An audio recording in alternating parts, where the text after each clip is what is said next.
اللهم آمین.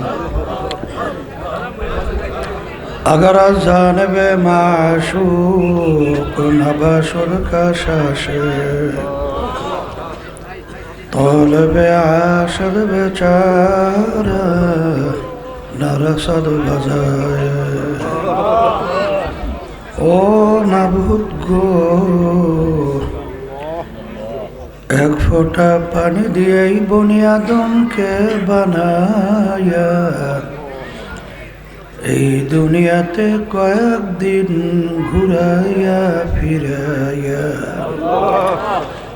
আবার ওই অন্ধকার কবরে নিয়ে যাইবেন। এই দুনিয়াতে আর কাহাকেও থাকতে দিবেন না। ভাই বলি বন্ধুরে বলি, কেউ তো আপন না।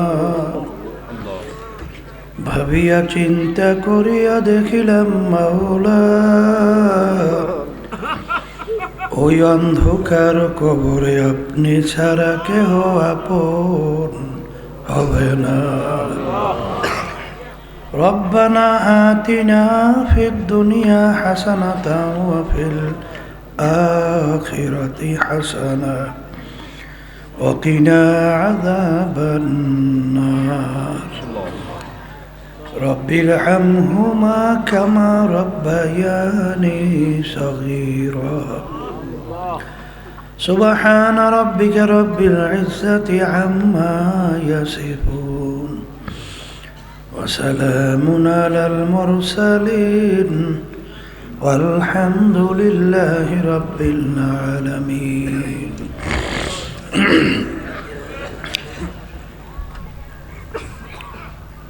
Alhamdulillah,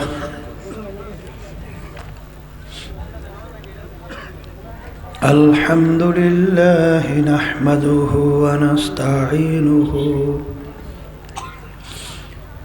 ونستغفره ونؤمن به ونتوكل عليه ونعوذ بالله من شرور أنفسنا من يهده الله فلا مضل له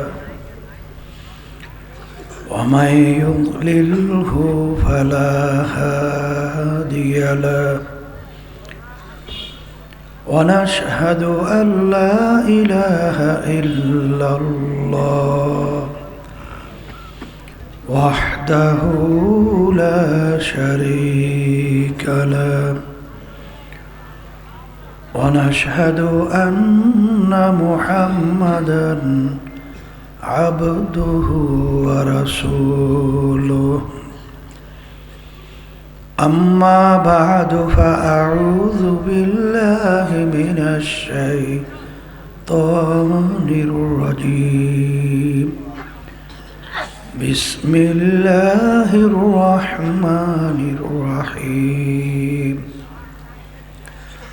فأما من ثقلت موازينه فهو في عيشة راضية وأما من خفت موازينه فأمه هاوية وما أدراك ما هي نار حامية صدق الله العلي العظيم. এত মোরামরি করো কামাইক আর এত শব্দ বাড়াও কেন? স্বাভাবিক সুন্দর শব্দ রাখবা, বাহির ভিতরে একরকমের রাখবা, আর বারবার মোরামরি করবা না। সবাই দুরূদ শরীফ পড়ি। আল্লাহুম্মা সাল্লি আলা সাইয়্যিদিনা নাবিয়িনা শাফিয়িনা ওয়া হাবিবিনা ওয়া মাওলানা মুহাম্মদ সাল্লাল্লাহু আলাইহি ওয়া আলা আলিহি ওয়া আসহাবিহি ওয়া বারাক ওয়া সাল্লাম। শুকরিয়া আদায় করতেছি মহান রব্বুল আলামিনের দরবারে। রব্বুল আলামিন ফিতনা ফাসাদের যুগে এই ঠান্ডার মধ্যে এত রাত্র পর্যন্ত কষ্ট স্বীকার করে দিনই মাহফিলে আসার বসার আলোচনা করার শোনার তৌফিক আল্লাহ দান করলেন। শুকরিয়া তার সবাই বলি আলহামদুলিল্লাহ। কিয়ামতের ময়দানে আল্লাহ রাব্বুল আলামিন বান্দা বান্দিকে মাফ করার জন্য উসিলা তালাশ করবে। যারা আজকে মাহফিলে আসছেন নিয়াত যাদের সহি, এই উসিলা আল্লাহ রাব্বুল আলামিন মাফ করে জান্নাতের ঘোষণা দিতে পারে। আমার আব্বাজান চরমনার জমিনে ঘুমায় আস। আমার আব্বাজান বলতেন, দিনই মাহফিলে প্রথম থেকে শেষ পর্যন্ত থাইকে বাড়ি বিদায় হয়ে চলে গেলে আমল নামার মধ্যে কমপক্ষে হলেও 50 লক্ষ নেকি এর কম জমা হতেই পারে না। নিয়াত যাদের সহি, আল্লাহকে রাজি খুশির উদ্দেশ্যে যারা আসছেন, রব্বুল আলামিন লক্ষ লক্ষ নেকি আমল নামায় দান করবে। একটা নেকির প্রয়োজন কি আল্লাহ রাব্বুল আলামিন কোরআনুল কারীমের ভিতরে বলছেন, ফামান ইয়ামাল মিসকালা যাররাতিন খায়রান ইয়ারাহ ওয়া মান ইয়ামাল মিসকালা যাররাতিন শাররান ইয়ারাহ। যাররা পরিমাণ তোমার যদি নেকি থাকে তার ফল তুমি ভোগ করতে পারবে, যাররা পরিমাণ যদি গুনাহও থাকে তার ফল তোমার ভোগ করতে হবে। কথাটা আমি বলি নাই, আল্লাহ বলছেন। যাররা কাকে বলে? কাপড় ধোয়া নিগড়াইয়া রোদ্রের ভিতরে ঝাড়া দিলে লক্ষ লক্ষ রেণু রেণু দেখা যায়, ওই এক একটা রেণুকে বলা হয় যাররা। এই পরিমাণ গুনাহ থাকলেও তার ফল ভোগ করতে হবে। কোরআনুল কারীম সত্য না? তাহলে এই আয়াত কি সত্য না? তাহলে গুরুত্ব থাকা লাগবে। কিয়ামতের ময়দানে কি নেকি সংগ্রহের কোনো সুযোগ আছে? বলে কেন নাই তাও জানতে হবে। কিয়ামতের ময়দানটা এত ভয়াবহ হবে, এত ভয়ানক। আল্লাহ রাব্বুল আলামিন কিয়ামতের অবস্থান বোঝাতে যাইয়ে বলছিলেন, ইয়াউমা ইয়াফিরুল মারউ মিন আখিহি ওয়া উম্মিহি ওয়া আবিহি ওয়া সাহিবাতিহি ওয়া বানিহি লিকুল্লি ইমরিইম মিনহুম ইয়াউমা ইযিন শা'নুন ইউগনি। আল্লাহ বলছেন, মা পর্যন্ত সন্তানকে পরিচয় না দিয়া সন্তান থেকে মা ভাইগে যাবে। মা যদি সন্তান থেকে ভাগে, মায়ের চেয়ে দ্বিতীয় আপনার কেউ আছে? হতে পারে? তাহলে মা যদি সন্তানকে ফালাইয়া ভাগে, তাহলে ওই সময় কেউ কাউকে আপনাকে আমাকে নেকি দিবে চিন্তা করা যায়? তাহলে নেকি সংগ্রহের জায়গা হলো দুনিয়াতে। কোথায়? আজকে যারা মাহফিলে আসছেন নিয়াত যাদের সহি, আল্লাহ যদি কবুল করে 1-2 নেকি না, আল্লাহ লক্ষ লক্ষ নেকি আমল নামায় দান করবে।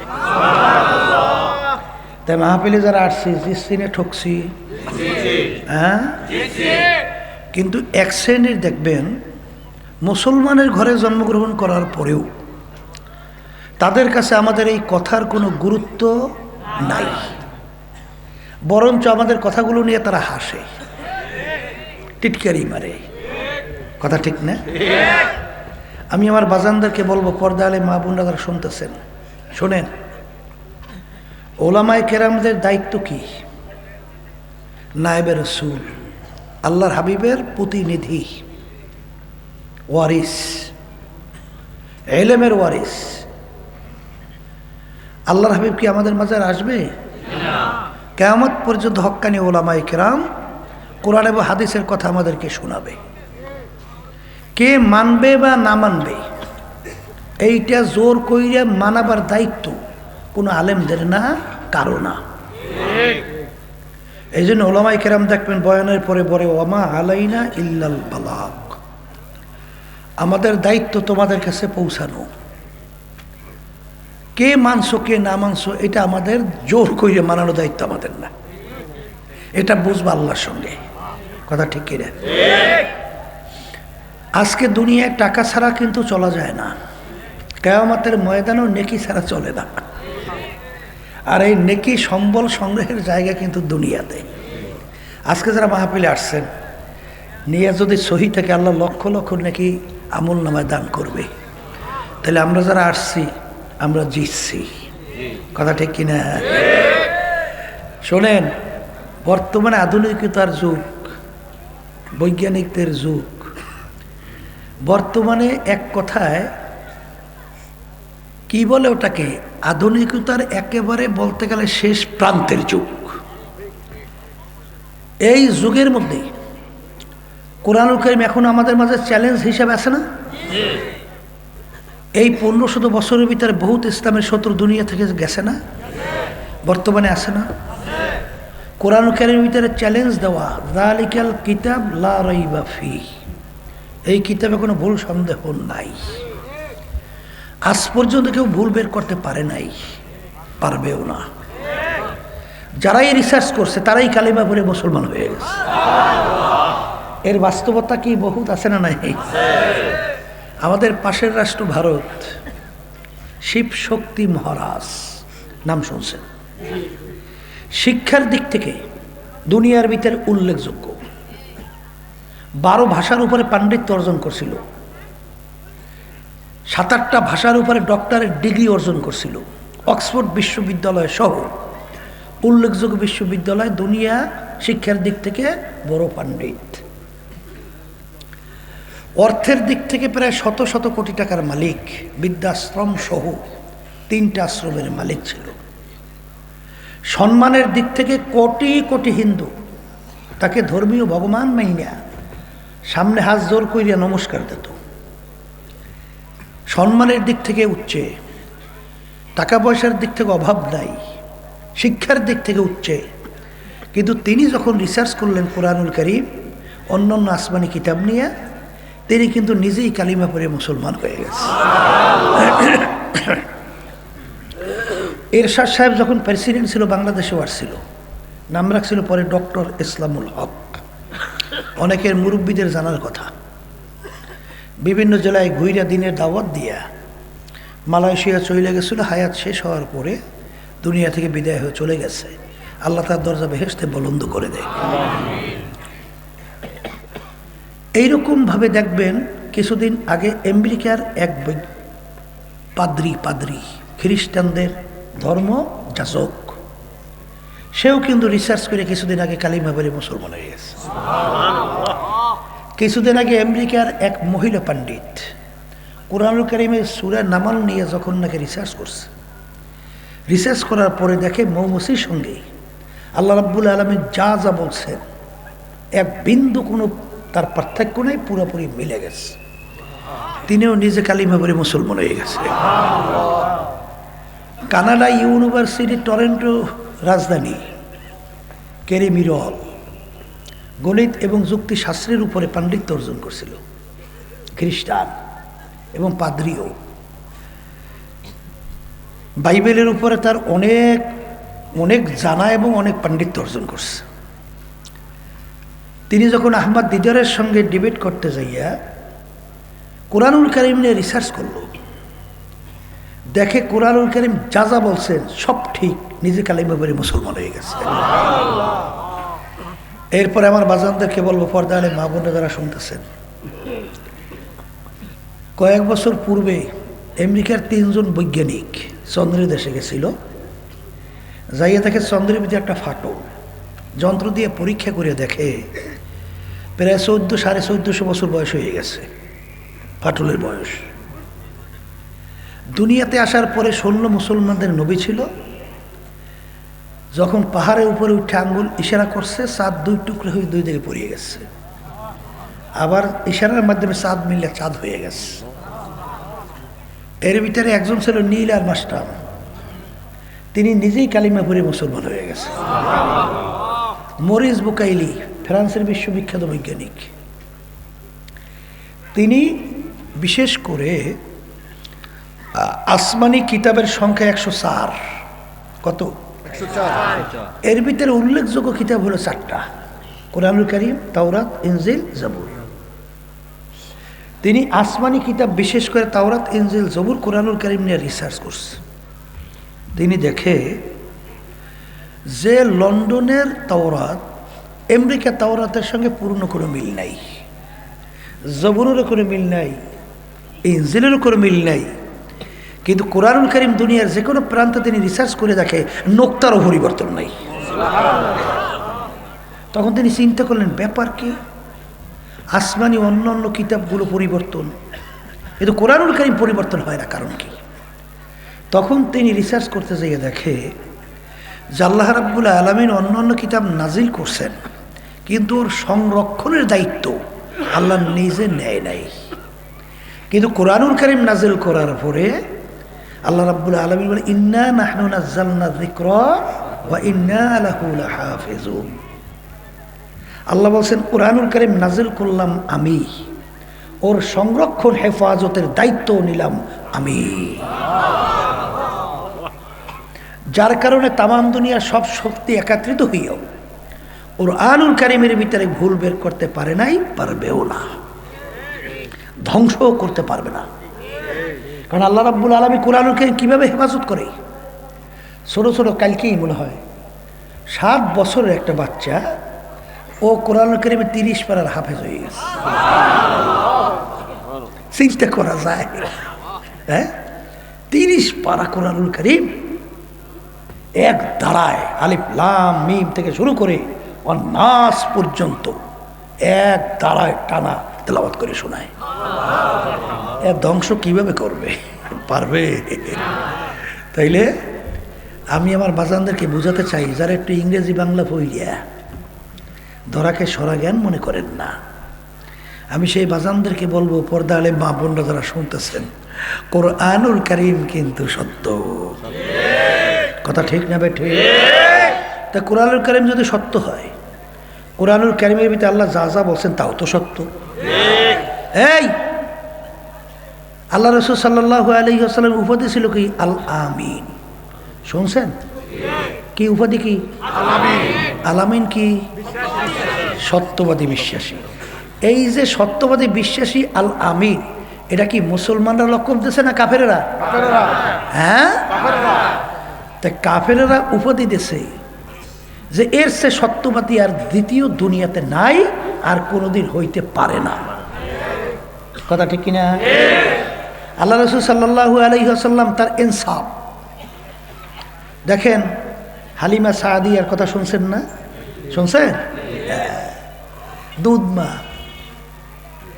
আল্লাহ রাসূল সাল্লাল্লাহু আলাইহি ওয়াসাল্লাম মায়ের কোলে থাকা অবস্থায় দুধ মায়ের একটা দুধ তিনি পান করতেন, আর একটা দুধ জোর করিয়াও তাকে পান করার যাইত না। বলে কারণ কি? কারণ তিনি জানেন যে আমার আর এক সহোদর ভাই আছে, আমি যদি সব দুধ খেয়ে ফেলাই তাহলে আমার ভাই খাইবে কি? বুঝছেন কিছু? একেবারে জন্ম থেকে শুরু করে আল্লাহর হাবিব সাল্লাল্লাহু আলাইহি ওয়াসাল্লামের কোনো মিথ্যা, কোনো কি জীবনে কোনো প্রমাণ আছে? কথা বলেন না। কিন্তু আমার বাজানদেরকে বলবো, সেই আল্লাহর হাবিবের উপরে 30 পারা কোরআনুল কারীম নাজিল হলো, আল্লাহর হাবিব নিজে দস্তখত করতে জানতেন না, সাইনও করতে জানতেন না। কলেজে প্রমাণ রাখতো কিভাবে? আল্লাহর হাবিবের আঙ্গুল মোবারকের মধ্যে আংটি মোবারক দিয়া সিল মারত। কয়েক বছর পূর্বে এক ডক্টর চরমনাইতে আসছিল, আমার জন্যে হাদিয়া হিসাবে ওই যে আল্লাহ নবী সাল্লাল্লাহু আলাইহি ওয়াসাল্লামের পক্ষ থেকে চিঠি লেখছে, আর আল্লাহ রাসূল সাল্লাল্লাহু আলাইহি ওয়াসাল্লাম যে আংটি দিয়া সিল মারছে, ওই সিল সহ ওই চিঠি কাজ দিয়া বান্দাইয়া আমার জন্য হাদিয়া হিসাবে নিয়ে আসছে। তখন আমি দেখলাম আল্লাহ রাসূল সাল্লাল্লাহু আলাইহি ওয়াসাল্লামের আংটি মোবারকের সিলটা কেমন ছিল। আমার বাজানদেরকে বলবো, পর্দা আলে মা বোনদেরকে বলবো, এই সব আলোচনা করার পরে আমি মূলত বোঝাতে চাই কোরআনুল কারীম সত্য। আসতে বলে এরপরেও যদি কারো কোনো একটু দিক বিদিক থাকে, আমি চ্যালেঞ্জ হিসেবে আপনাদের কাছে বলে গেলাম, এখানে আপনারা যারা আছেন তাই না, তামাম দুনিয়ার সমস্ত মানুষ, সমস্ত মাখলুকাত সব একত্রিত হইয়া পারলে কোরআনুল কারীমে একটা ভুল বের করে দেখাও। যদি দেখাতে পারে, আমি আপনাদের সামনে চ্যালেঞ্জ হিসেবে বলছি, আমরা আর নামাজ পড়ব না, রোজা রাখবো না, কিন্তু ভালো করে চিন্তা ভাবনা করে দেখছি কোরআনুল কারীম সত্য। আর কোরআনুল কারীম যদি সত্য হয়, আমাদের এই দুনিয়ার জিন্দিগি এইটাই শেষ না, আরেকটা জিন্দিগি আছে? হ্যাঁ, যেই জিন্দিগির শুরু আছে আর সেই জিন্দিগির সম্বল কামাই করার জায়গা কোথায় বলেন? দুনিয়াতে। কোথায় কোথায়? তাই যাদের কপাল ভালো তারা কিন্তু ওলামায়ে কেরাম হক্কানির কথা মানবে, শুনবে, সেই অনুযায়ী নিজের জীবনকে চালাবে। কারণ কি তা জানেন? জিবরাইল আলাইহিস সালাতু ওয়াস সালাম আসছে আল্লাহর হাবিবের সঙ্গে দেখা করতে। ওই সময় সচরাচর জিবরাইল আমিন আসে না। আল্লাহর হাবিব বলেন, ভাই জিবরাইল, এইভাবে তো এই সময় আপনি আসেন না, আসলেন কেন? বলে, আল্লাহ রাসূল সাল্লাল্লাহু আলাইহি ওয়াসাল্লাম, আল্লাহ রাব্বুল আলামিন আমাকে বেহেশত এবং জাহান্নামকে দেখাইছে। বেহেশতের চতুর্পাশ, জাহান্নামের চতুর্পাশ দেখাইছে। এই জাহান্নামের কথা আলোচনা করতে যাইয়া জিবরাইল আলাইহিস সালাতু ওয়াস সালাম কাঁদতেছে। আল্লাহ নবী সাল্লাল্লাহু আলাইহি ওয়াসাল্লাম বলেন, ভাই জিবরাইল, আপনি তো সম্মানিত ফেরেশতা, আল্লাহর কাছে খুব সম্মানিত, আপনি কাঁদতেছেন কেন? জিবরাইল আলাইহিস সালাতু ওয়াস সালাম বলেন, আল্লাহ রাসূল সাল্লাল্লাহু আলাইহি ওয়াসাল্লাম, হারুত মারুত তারাও তো ফেরেশতা ছিল, তাদের ব্যাপারে আমার মালিকের কি হুকুম হইল? ইবলিস তো আল্লাহর নৈকট্যে ছিল, কিন্তু ইবলিসের ব্যাপারে আল্লাহর কি সিদ্ধান্ত হইল? আমার ব্যাপারে আমার মালিকের কি সিদ্ধান্ত, এটা তো আমার জানা নাই। এই জন্য জাহান্নামের কথা বইলা আমি সহ্য করতে না পাই, আমি কাঁদতেছি। এই অবস্থা দেখে আল্লাহর হাবিবও কান্দে। জিবরাইল আলাইহিস সালাতু ওয়াস সালাম চলে গেছে। আল্লাহ নবী সাল্লাল্লাহু আলাইহি ওয়াসাল্লাম মসজিদে নববীর ভিতরে ঢুকছেন। ঢুইকে দেখেন আনসারী একদল সাহাবায়ে কেরাম বসে বসে আনন্দ ফুর্তি করতেছে। তখন আল্লাহর হাবিব বলতেছেন, তোমরা কি মৃত্যুর কথা ভুলে গেছো? তোমরা কি মৃত্যুর কথা বলছো? আমি রসুল যা দেখি, যা শুনি বা যা জানি, তোমরা যদি জানতা, শুনতা, দেখতা, দুনিয়ার কার্যক্রম সংসার দিয়ে দূরের কথা সব বাদ দিয়া সব জঙ্গলবাসী হয়ে যাইতা। যখন আল্লাহর হাবিব এরকম ভয় দেখাইতেছে, আল্লাহ রাব্বুল আলামিন আয়াত নাজিল করে, হাবিব, আপনাকে আমি পাঠাইছি শুধু আমার বান্দাবান্দীদেরকে ভয় দেখাবার জন্য না, আমি পাঠাইছি আপনাকে বাশীর ওয়া নাযীর, সুসংবাদ দিতে হবে এবং ভয়ও দেখাতে হবে। কথা ঠিক কিনা? এখন আমার বাজানদেরকে বলবো যে বেহেশতের চতুর্পাশে এবং জাহান্নামের চতুর্পাশ জিবরাইল আলাইহিস সালাতু ওয়াস সালাম দেখছেন। তা বেহেশতের চতুর্পাশে দেখে কাটা তারের বেড়া। কিসের বেড়া? আর জাহান্নামের চতুর্পাশে এমন মনোমুগ্ধকর বাগান, যেই বাগানের ভিতরে ঢুকলে কাউর বের হইতে মন চায় না। বোঝেন নাই? করে তাকি এই ফজরের সময় ঠান্ডার মধ্যে ল্যাপ কম্বল ভরে দিয়ে ঘুমান, ওই সময় আল্লাহর পক্ষ থেকে মুয়াজ্জিন দাওয়াত দেয় না, আসসালাতু খায়রুম মিনান নাওম, ঘুম হইতে নামাজ ভালো। ওই সময় কারো কিন্তু মন চায় না, ওই সময় ল্যাপ কম্বল ফালাইয়া ঠান্ডা পানিতে অজু কইরা নামাজে যাইতে বড় কষ্ট। জোরে বলেন কথা ঠিক কিনা? যারা নাকি ওই সময় ল্যাপ কম্বল ফালাইয়া অজু কইরা মসজিদে আল্লাহর সামনে দাঁড় হইয়া যায়, কাটার গুতা লাইগা বেড়া পার হইয়া যায়। এই আল্লাহর বান্দারা, পর্দার মা বোনেরা, আমার যুবক বাবারা, পর্দার আড়ালের আমার মেয়েরা, এই যুবক বয়সে মেয়েদের সঙ্গে আড্ডা মারতে বড় মজা। কিন্তু বাজানরা এক শ্রেণীর যুবক, আমার মালিক বলছেন এইভাবে আড্ডা মারা যাবে না, এইটা থেকে ফেইরা থাকে বড় কষ্ট। অনেক যুবক দাড়ি রাখতে কষ্ট, লম্বা জামা গায়ে দিতে কষ্ট, এই অবস্থায় ঠিক মতো 5 ওয়াক্ত নামাজ পড়া কষ্ট। কিন্তু তুমি যদি এই কষ্ট স্বীকার কইরা তুমি যদি আল্লাহর হুকুম নবীর তরিকা অনুযায়ী চলতে পারো, কাটার আঘাত লাইগা বেড়া পার হইয়া গেলা, এরকম রোজায় কষ্ট, পর্দায় কষ্ট, হারাম হালাল তমিজ কইরা খাইতে চলতে কষ্ট, অনেক বড় অফিসার বাজান ঠিক মতো সংসার চালাইতেও কষ্ট, ওদিকে দেখবেন সাধারণ পিউন পর্যন্ত 400 কোটি টাকার উপরে মালিক। জোরে বলেন কথা ঠিক কিনা? এ কবরের যাত্রীরা, অনেক সময় স্ত্রী পর্যন্ত টিটকারি মারে আপনি কেমন অফিসার, আপনার তো সংসার চালাইতেও কষ্ট, কিন্তু আপনার নিচের চাকরিজীবী ও তো কত আনন্দ ফুর্তি শেষ নাই, ওর গাড়ি বাড়ির অভাব নাই, ও বাজারে যাইয়া বড় মাস্টার গালির ভিতরে আঙ্গুল দিয়া বাড়িতে নিয়ে আসে, আরে বাড়ি একটার পর একটা বাড়ি, একটার পর একটা গাড়ি, কত শান শওকতের কোনো অভাব নাই।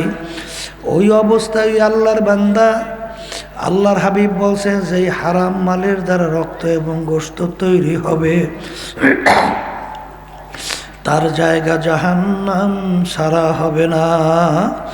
এই জন্যই আল্লাহর বান্দা ওই অবস্থায় হালালের ভিতরে রেজেক কামাই করা বড় কষ্ট।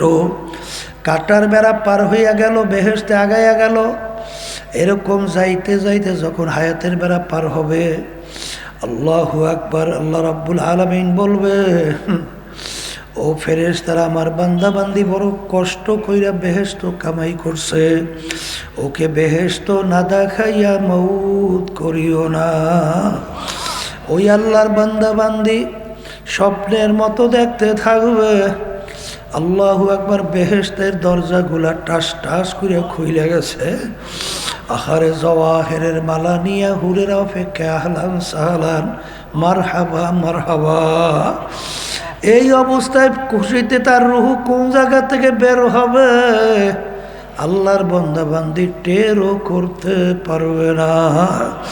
তার বাস্তবতা দেখলাম আমার আব্বাজান রহমাতুল্লাহি আলাইহি, বাজান তার সামনে আমি নিচে বসা, আব্বাজান চৌকিতে বসা, আমার সঙ্গে কথা বলতেছে, আরে কথা বলতে বলতে হঠাৎ দেখি সামনের দিকে একটা হাত রাখছে, এরপরে দেখি আস্তে আস্তে চক্ষু দুইটা বন্ধ হয়ে আসতেছে, এরপরে দেখি জবানটা চালু হয়ে গেছে। আমি বললাম, ব্যাপার কি, এখন কথা বলতেছে এই অবস্থা কেন হইল? আমি তাড়াহুড়া করে হাতটা যখন মাথার পিছনে লাগাইয়া শোয়াইয়া দিলাম, এরপর দেখি আল্লাহর বান্দা আর দুনিয়াতে না। এই আল্লাহর বান্দারা, পর্দালের মা বোনেরা, বাজান এই কষ্টের বেড়া পার হইয়া এমন আনন্দের জায়গা বেহেশত আর ফুলের বাগান কি বাজান। এই অবস্থায় নামাজ না পড়া, যেরকম ইচ্ছা সেরকম চলা, রোজা না রাইখা, হারাম হালাল তমিজ পার্থক্য না কইরা, চাঁদাবাজি কইরা, আরে দলের ক্ষমতার কারণে টেন্ডারবাজি, আরে স্টেশন দখল, ঘাট দখল কইরা, আরে সম্পদের পর সম্পদ গুছায়, ওর কত পাওয়ার, ওর কত ক্ষমতা। এর অর্থ কি ফুলের বাগানে ফুল তুলতেছে, এরকম ফুল তুলতে তুলতে যখন ওর হায়াতের বেড়া পার হবে, আল্লাহ রাব্বুল আলামিন বলে, ফেরেশতারা, ওকে আমি বড় শখ কইরা বানাইছিলাম, কিন্তু আমার হুকুম মানে নাই, জাহান্নাম না দেখাইয়া মউত করিও না। আমার মালিকের হুকুমে আল্লাহু আকবার, বেহেশতের দরজা টাস টাস, জাহান্নামের দরজা টাস টাস করে খুলে যাবে, জাহান্নামের আগুনগুলো ধাউ ধাউ করে জ্বলবে। ওদিকে আলাইহিসসালাতু ওয়াসসালাম আসবে, তার মাথা আসমানে, পাও তার জমিনে, এক হাত মাশরিকে এক হাত মাগরিবে, দুনিয়া জোড়া তার শরীর, নীল রঙের মতো, নীল নদীর বাজান, দুইটা বড় বড় চক্ষু, নীল রঙের দিঘির মতো দুইটা চক্ষু, ওদিকে শরীরের ভিতরে লম্বা লম্বা কালো কালো কালো কতগুলা পশম, এই অবস্থা দেখে আর নাফরমানের রূহ তো তার বের হইতে চাবে না। রুহু 360টা মাকামের ভিতরে পালাপালি করবে। আযরাইল সালাতু ওয়াসসালাম বলবো, রে খাবিস, আমার মালিক তোরকে দুনিয়াতে পাঠাইছিলেন আখারা কেন, লিয়াবলুয়াকুম আইয়ুকুম আহসানু আমালা, পরীক্ষার হলের ভিতরে পরীক্ষা দেওয়ার জন্য আমার মালিক ওয়াহাদাইনাহুম নাজদাইন, তোদেরকে আমার মালিক দুইটা রাস্তা দেখাইয়া দিছিল এবং স্বাধীনতা দান করছিল।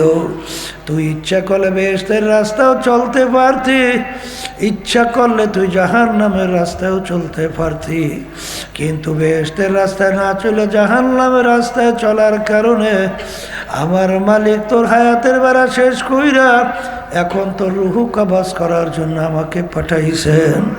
এই কথা বইলা যখন রুহটাকে খপ কইরা দইরা টান মারবে, কলিজার রগগুলা সেইরা সেইরা নিয়ে চইলা যাবে।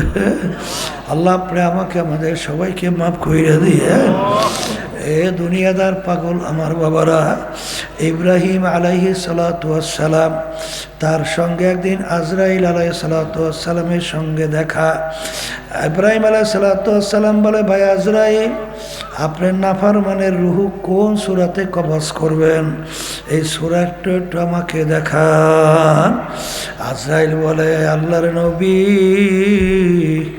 সেই অবস্থা দেখে আপনি হুঁশ থাকবে না। আমার মালিক যদি জিজ্ঞাসা করে, আজরাইল তুমি আমার নবীকে কেন বেহুশ করলে, আমি কি জবাব দেব? বলে, আজরাইল সেটা আমি মালিকের সঙ্গে বসবো, তুমি একটু আমাকে সূরা দেখাও। হে আল্লাহর নবী পাহাড়ের দিকে তাকান, তাকানের সঙ্গে সঙ্গে ইব্রাহিম আলাইহিস সালাতু ওয়াস সালাম একটা জোরে চিৎকার মাইরা বেহুশ হইয়া পইরা গেল।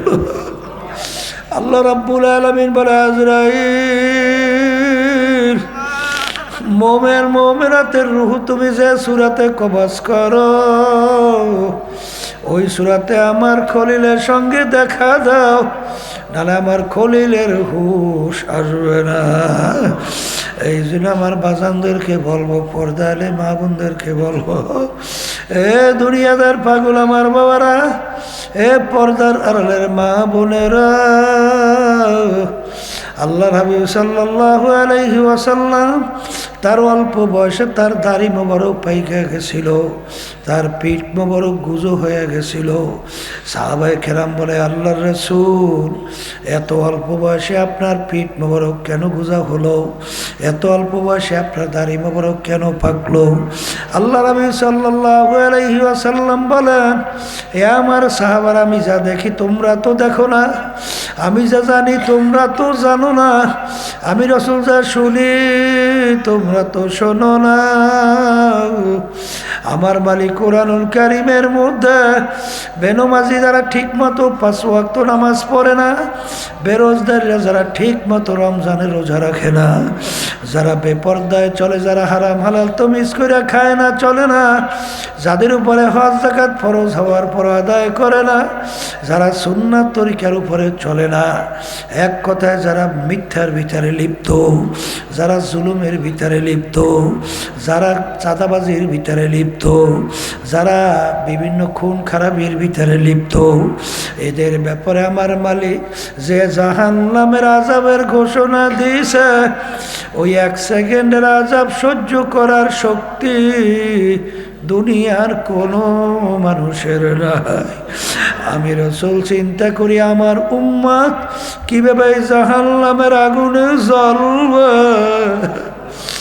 এই চিন্তায় চিন্তায় আমি রাসূলের দাড়ি পাইকা গেল, আমি রাসূলের পিঠ গুজা হয়ে গেল।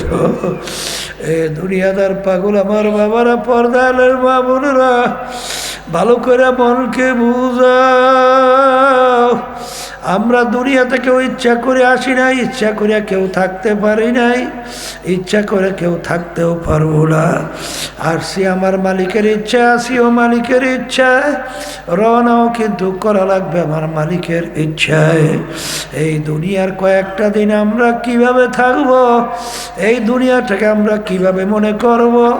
আল্লাহ নবী সাল্লাল্লাহু আলাইহি ওয়াসাল্লাম বলেন, কুন ফিদ দুনিয়া কাআন্নাকা গরীব আও আবিরু সাবিল।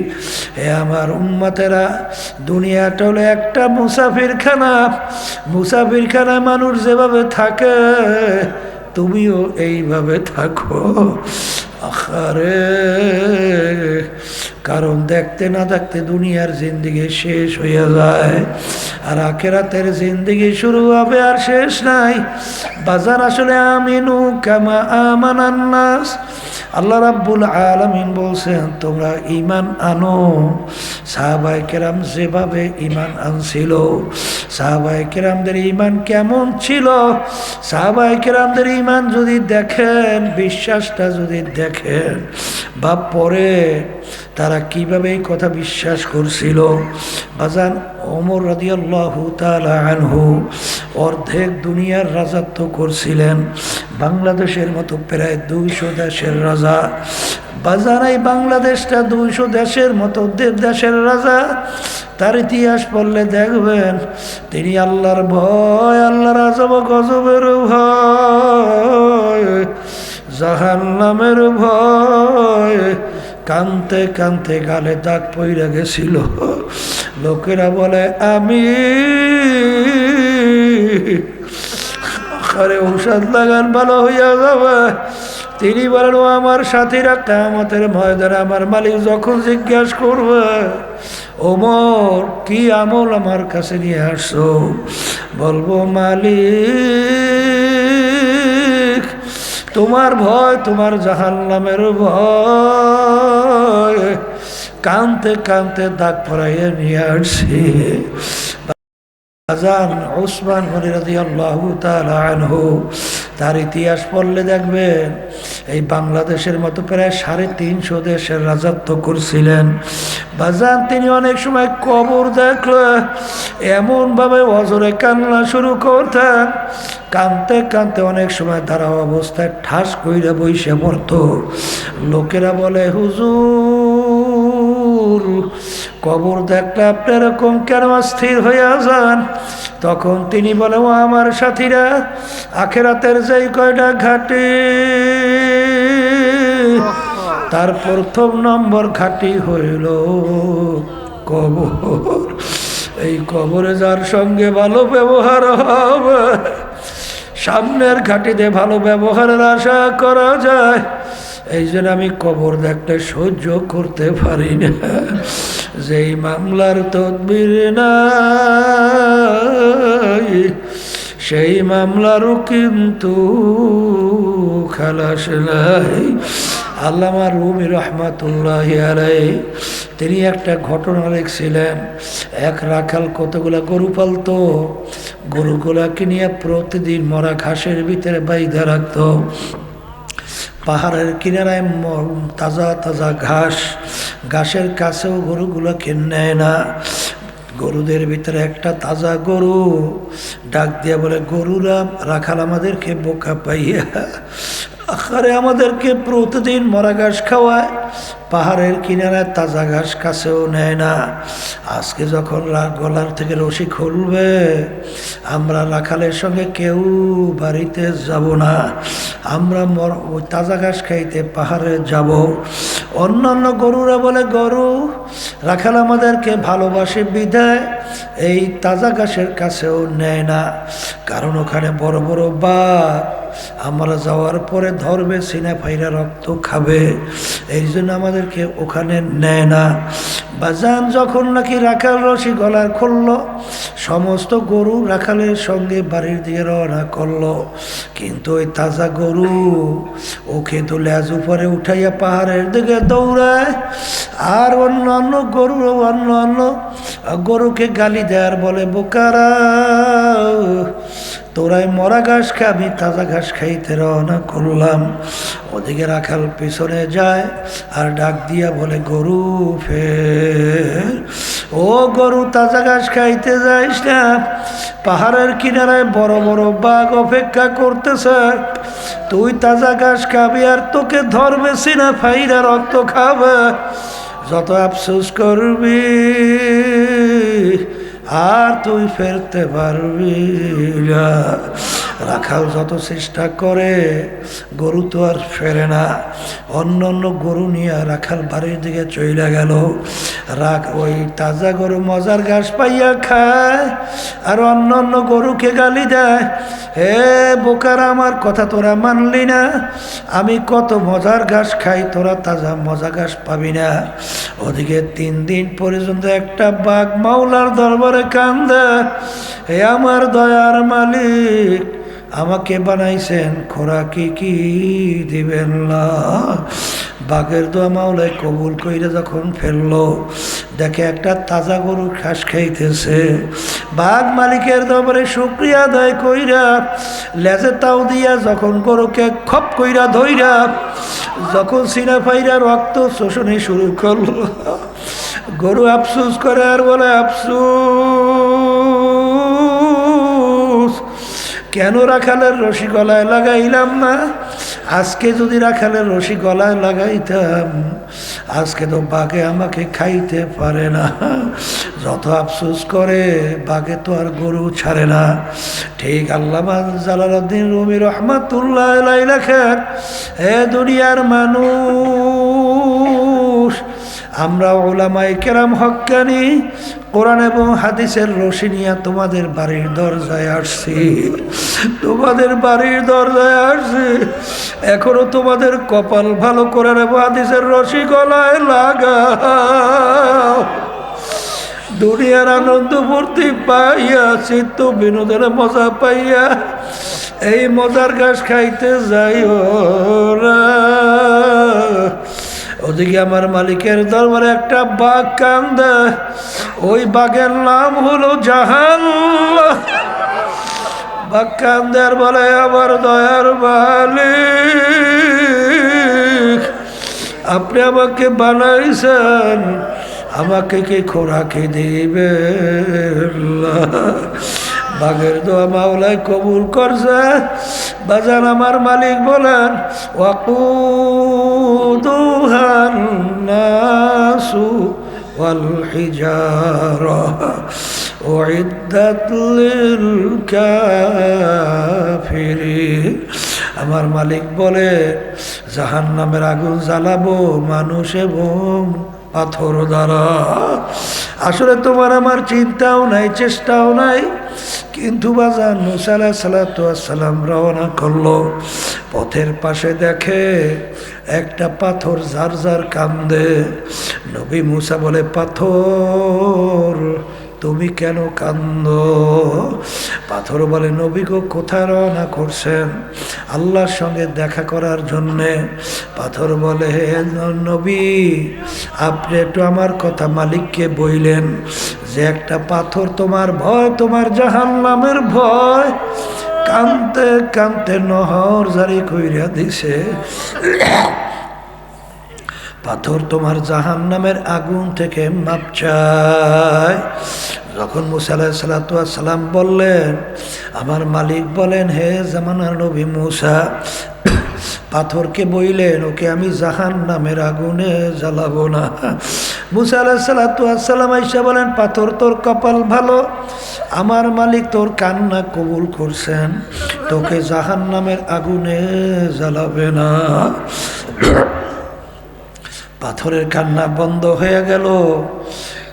কিছুদিন পরে নবী ওই পথ থেকে আবার যখন রওনা করলো, দেখে পুনরায় আবার পাথর কান্দে।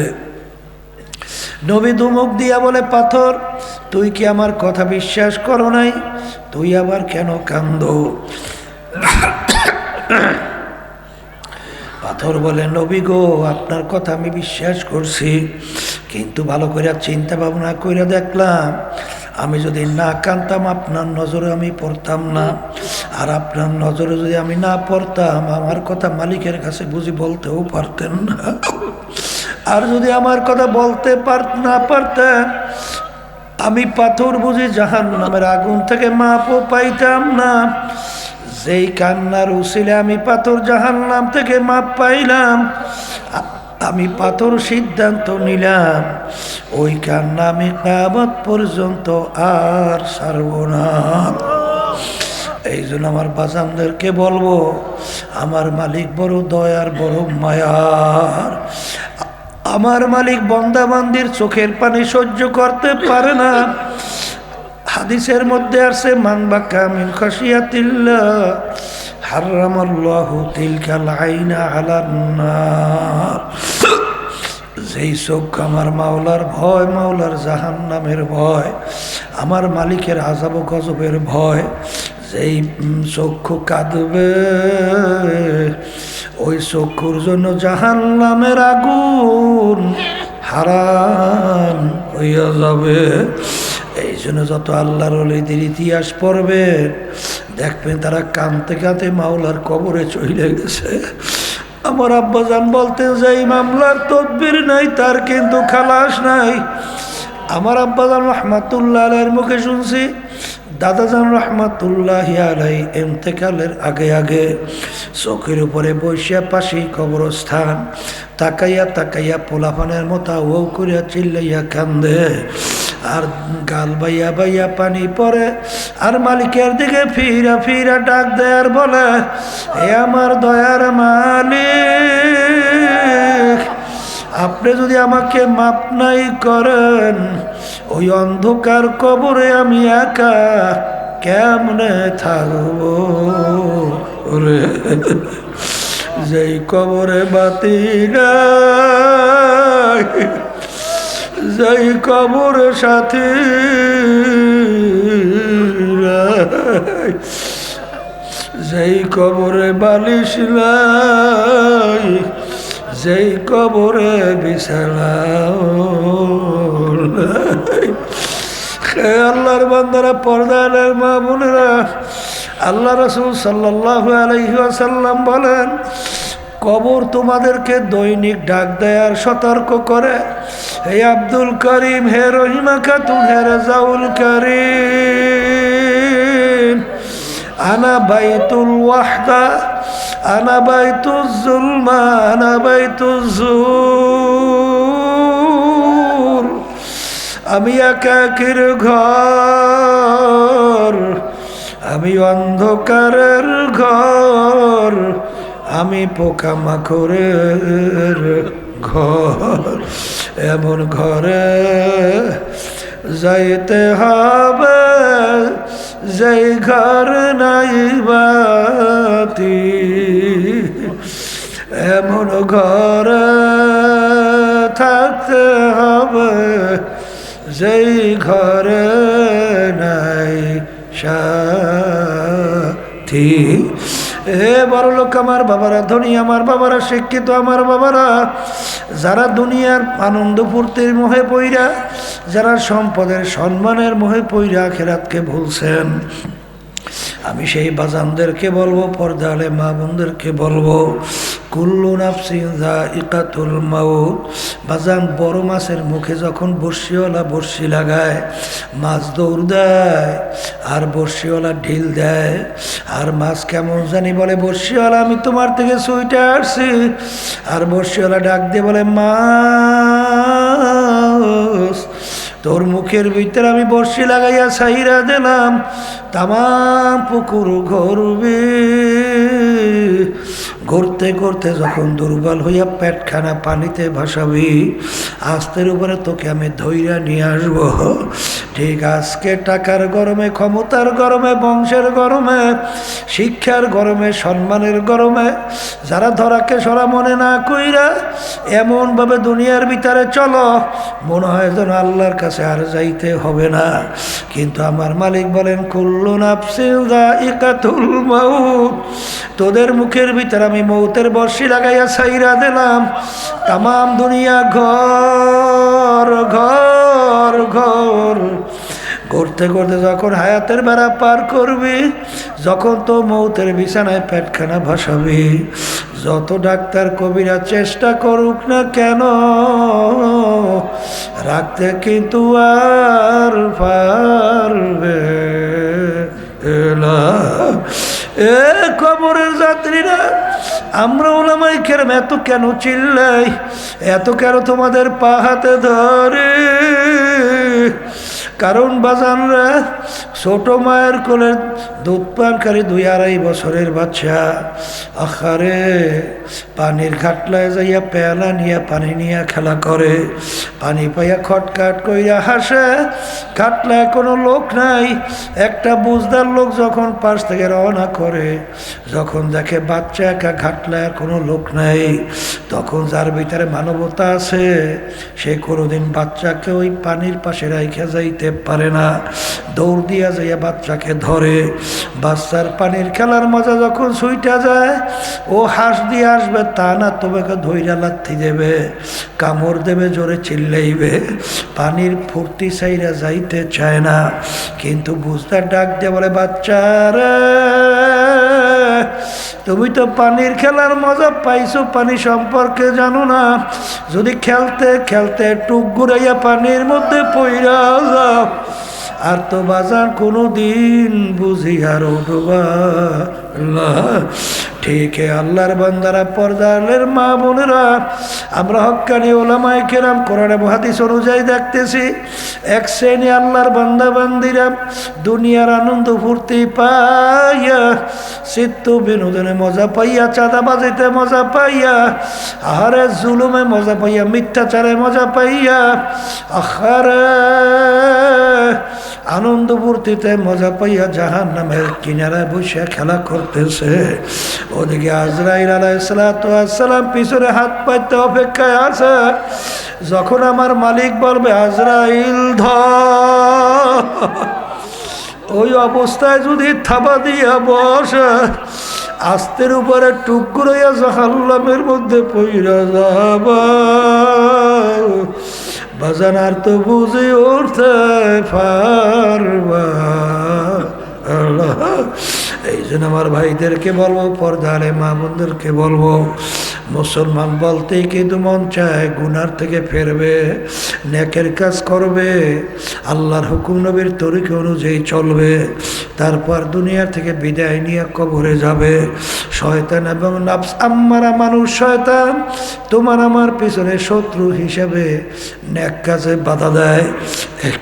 এই শত্রু থেকে বাঁচার জন্যে আমার মালিক তোমাকে আমাকে হুকুম করছেন, ওয়াকুনু মা'আস সাদিকিন, তোমরা সাদিকিন বান্দাদের সঙ্গী হইয়া যাও।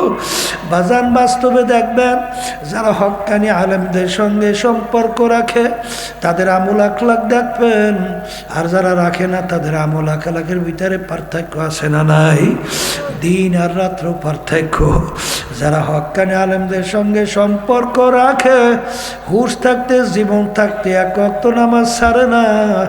আর যাদের হক্কানি আলেমদের সঙ্গে সম্পর্ক নাই, জোর করেও নামাজ পড়ানো যায় না। আর যাদের হক্কানি আলেমদের সঙ্গে সম্পর্ক নাই, দেখবেন ওদের কিন্তু চোখে পানি নাই। আর যাদের হক্কানি আলেমদের সঙ্গে সম্পর্ক রাখে, যখন গুনার কথা মনে করে, চোখে পানি জোর করিয়াও ঠেকাইয়া রাখতে পারে না। তখন তার ভিতরে ভয় আইসা যায়, এ আমার দয়ার মালিক, তুমি যে আযাব গজবের ঘোষণা করছো, ওই এক সেকেন্ডে আযাব সহ্য করার শক্তি আমার নাই। এই কথা বইলে মাওলার কাছে মাপ চায়। আর আমার মালিক তো শুধু বাহ্যিক আমলে তাকাইয়া থাকে না। ইন্নাল্লাহা লা ইয়ানজুরু ইলা সুওয়ারিকুম ওয়া আমালিকুম ওয়ালাকিন ইয়ানজুরু ইলা নিয়াতিকুম ওয়া কুলুবিকুম, আও কামা ক্বালা আলাইহিস সালাতু ওয়াস সালাম। আমার মালিক শুধু বন্দাবান্দির বাহ্যিক আমলি দেখেন না, আমার মালিক বন্দাবান্দির কলব অন্তরের দিকে তাকাইয়া থাকে। যদি দিলটাকে ভাইঙ্গা গুনার কথা মনে কইরা যদি মালিকের কাছে মাপ চাওয়ার মতো চাইতে পারো, পাহাড় পরিমাণ গুনাহ ভুলে চোখে হইয়া যাওয়ার পরেও আমার মালিক শুধু তোমার আমার গুনাহ মাফ করবেন তাই না, এমনকি নেকের দ্বারা পরিবর্তন করবে। আজকে কার প্রেমে মোহাব্বতে পইরা আমার মালিককে বলছো, মায়ের পেটেও আপন ছিল আমার মাওলা, আখারে দুনিয়ার ভিতরে বাইচে আছি আমার মালিকের নেয়ামত ভোগ কইরা, কবরও আপন আমার মাওলা, কিয়ামতের ময়দানেও আমার মাওলা, মিজান পুলসিরাতেও মালিক আমার মাওলা। আজকে যদি মালিকের সঙ্গে সম্পর্ক তৈরি কইরা যদি আজকে মৌতের বিছানায় শুইতে পারো, মাল্লাহুল মাওলা ফালাহুল কুল, যেই বন্দাবান্দি আমার মালিকের জন্য হইয়া যায়, ওই বন্দাবান্দির জন্য আমার মালিক যথেষ্ট হইয়া যায়। আল্লাহুম্মা আমিন। এই ঘরের মেয়ে লোকেরা হাত উঠাও, গুনার কথা মনে করো, দুই চোখের পানি ফালাও, আমার মালিকের দরবারে কান্দো আর মাপ চাও। যদি কান্না না আসে মনকে বোঝাও, ওরে মন একদিনে ঘরের দরজা দিয়া নতুন বউ হয়ে উঠছিল রে মন, কত মেয়ে লোকে শরবত খাওয়াইলো, কত মেয়ে লোকে বাতাস করলো, আবার এমন একটা দিন আসবে এই ঘরের দরজা দিয়া মরা লাশ হইয়া বের হওয়া। ছেলে কানবে মামা করে, মেয়ে কানবে মা করে, জবাব তো আর দিবা না। আল্লাহ আপনি মাঠের দিকে চাইয়া দেখে আপনার বান্দারা কিভাবে কাঁদবে। মালিক আমাদের ছেলেও মরে নাই, মেয়েও মরে নাই, গুনাহ করে বসছি রে, মাফ করে দেন গো মাওলা, মাফ করে দেন। আল্লাহর বান্দারা জোর করিয়া কান্দেন, জোর করিয়া কান্দেন। সন্তান মারা গেলে চোখে পানি আসে, সম্পদ নষ্ট হয়ে গেলে চোখের ভিতরে পানি আসে। তোমার আমার গুনার কারণে জাহান্নামের আগুন জ্বলছে, জাহান্নামের আগুন চোখের পানি ছাড়া ঠান্ডা হবে না। আল্লাহ যাদের ছেলে মাহফিল হইল, যারা মাহফিলের জন্য চেষ্টা কাটনি সাহায্য করলো, আমরা যারা মাহফিলে উপস্থিত হয়ে গেলাম, আমাদের সবাই উপরে খাস মেহেরবানি নাজিল করেন আল্লাহ।